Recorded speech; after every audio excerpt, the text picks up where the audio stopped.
Basically, you have two things going on. The cost of housing, everything about it, labor, materials, and how people build and how people finance building has outpaced the incomes of people that can buy that housing.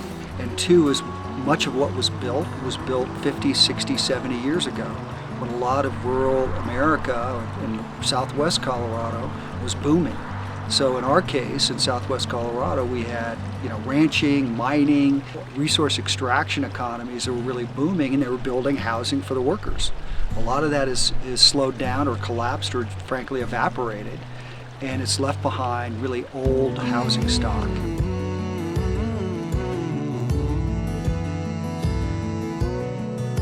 But a lot of times we lose high quality candidates that could be potential employees long-term because they can't find places to live. We just hired a pharmacist, and he is commuting all the way from Montrose because he couldn't find a place in Telluride or in Norwood. And that's an hour and 30-minute trip one way every single day that he's making here to UMC. That really limits the medical professionals that we can bring here to UMC. It also limits our ability to expand our services. If we don't have housing for our workers or for our new businesses that want to move into the area, we don't have businesses. We don't have an economy. They have to have a place to live. It's just that simple. We know people would move to our area. We know that it would develop a lot on its own if we had housing. In a small town like Norwood that has approximately 700 people in our town, we have to have critical mass to keep our businesses open. We're just barely making it, and that's because there's just enough people that can pay to go out to dinner or that can use part of their paycheck at the hardware store. In order to do that, we have to have a certain amount of the workforce that's living here that has a place to live so they can help support the economy of our town. So the perfect example is teachers in rural Colorado.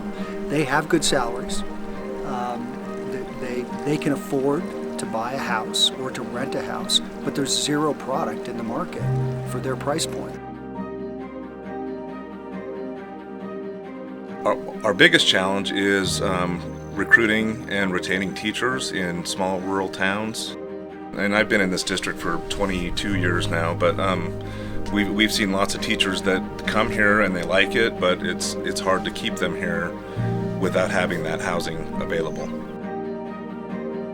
If we can build housing and create new housing opportunities for people, it's gonna be a great multiplier for all the other things that communities need to improve their schools, to invest in their parks, to attract new startup businesses.